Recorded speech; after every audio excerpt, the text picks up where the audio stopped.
Mes très chers compatriotes, en ces instants critiques pour notre nation, je m'adresse à vous avec la gravité et la solennité qu'impose la situation.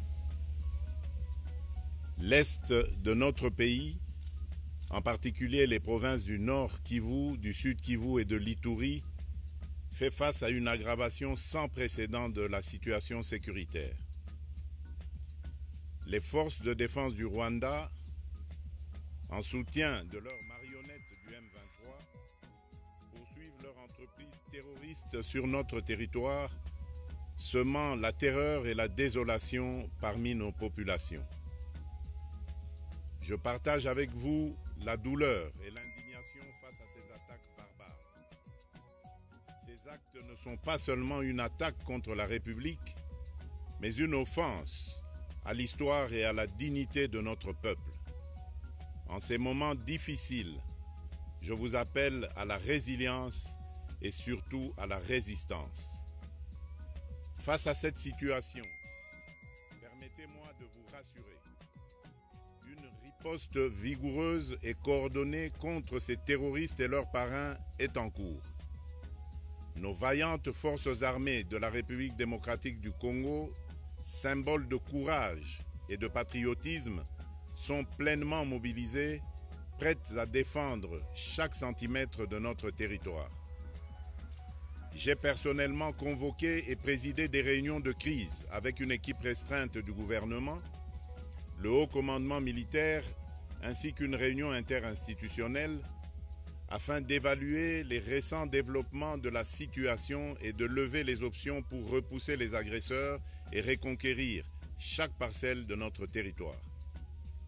À cet effet, j'ai nommé ce 28 janvier le général-major Évariste Somo Kakule au poste de gouverneur militaire du Nord Kivu pour renforcer la coordination des opérations militaires et restaurer l'autorité de l'État.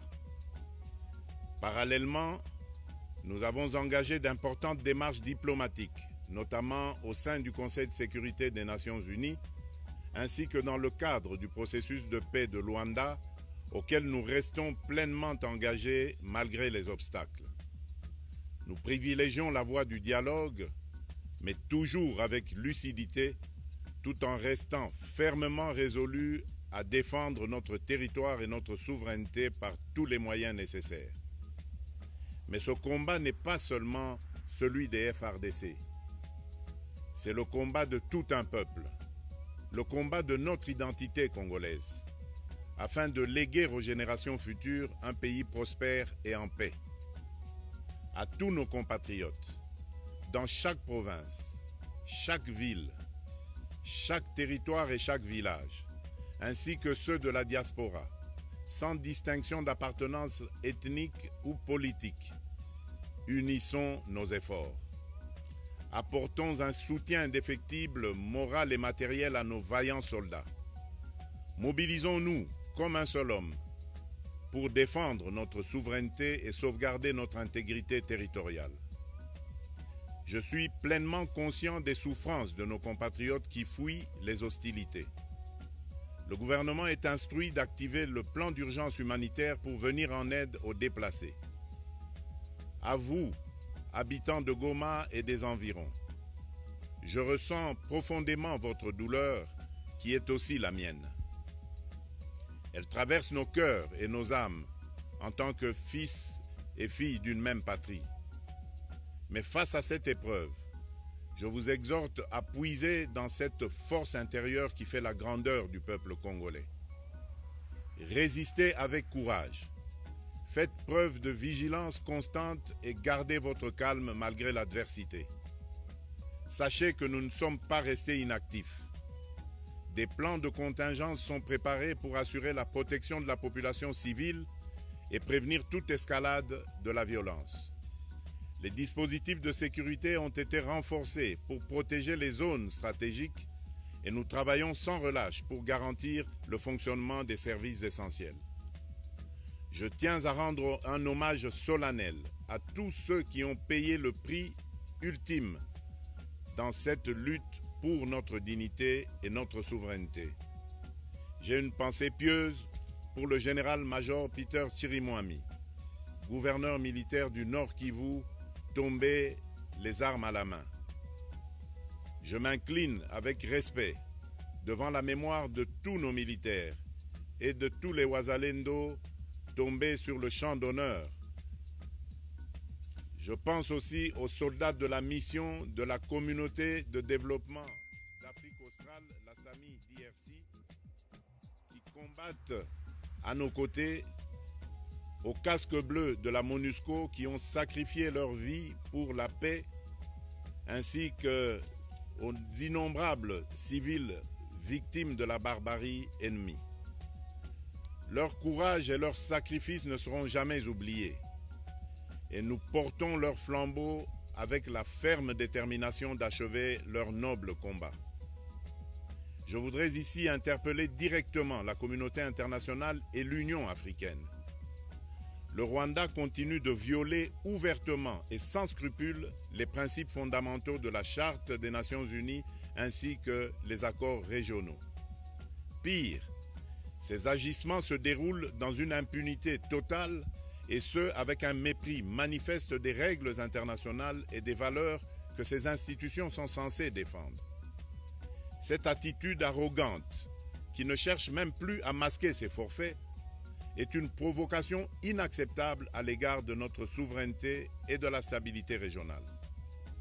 La présence de milliers de soldats rwandais sur notre sol, leur soutien politique, logistique et militaire à leur pantin du M23, ainsi que leur implication dans l'exploitation illégale de nos ressources naturelles, nous conduisent tout droit à une escalade aux conséquences imprévisibles, mettant en danger toute la région des Grands Lacs. Votre silence et votre inaction face à la barbarie du régime de Kigali et aux atrocités perpétrées par ces supplétifs sur notre territoire constituent un affront non seulement à la République démocratique du Congo, mais également aux valeurs universelles de justice et de paix. Le peuple congolais prend acte de cette passivité qui frôle la complicité. Soyez sûrs d'une chose, la République démocratique du Congo ne se laissera pas humilier ni écraser. Nous nous battrons et nous triompherons.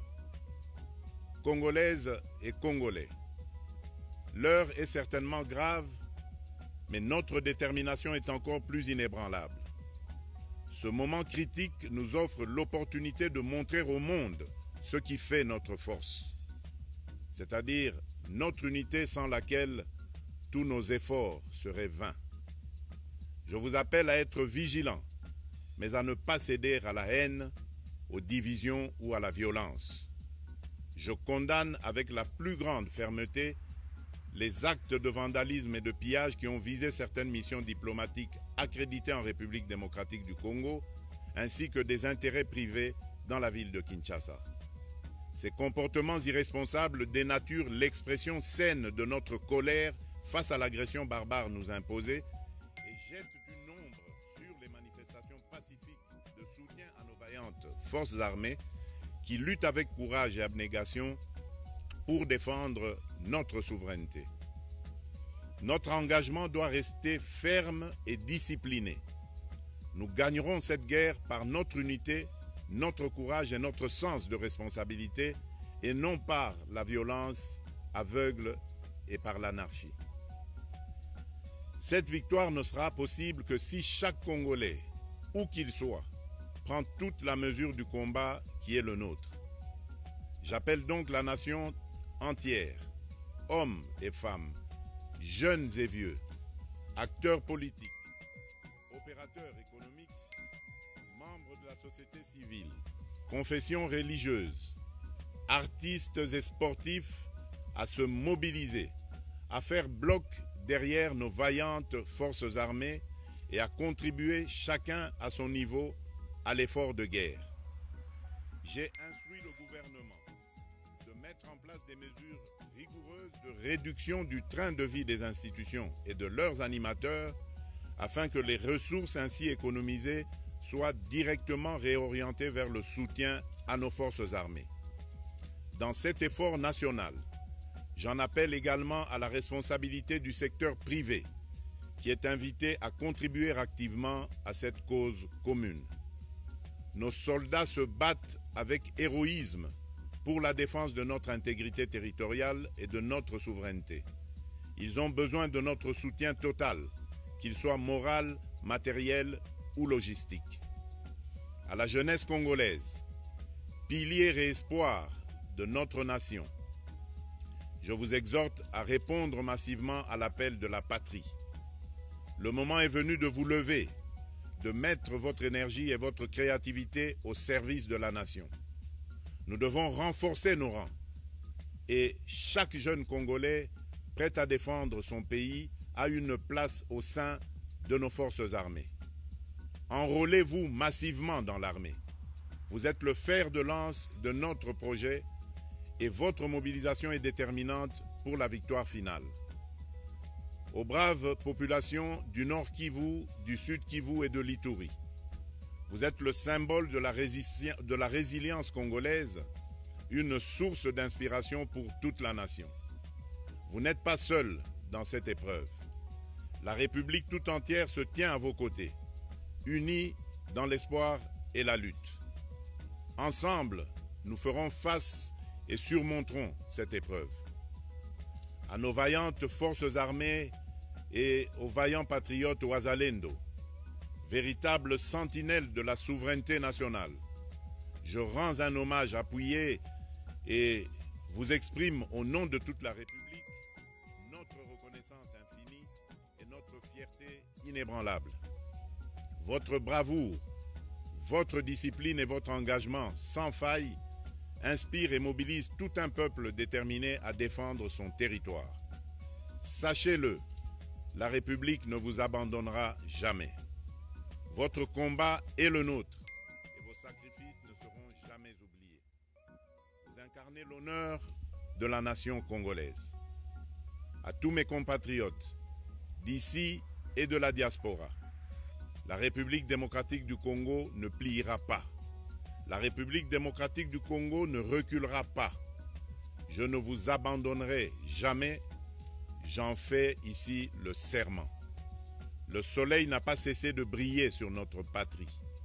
Ensemble, main dans la main, nous surmonterons cette tempête et nous ouvrirons une ère nouvelle de paix et de prospérité pour les générations futures. Que Dieu bénisse la République démocratique du Congo et son peuple. Je vous remercie.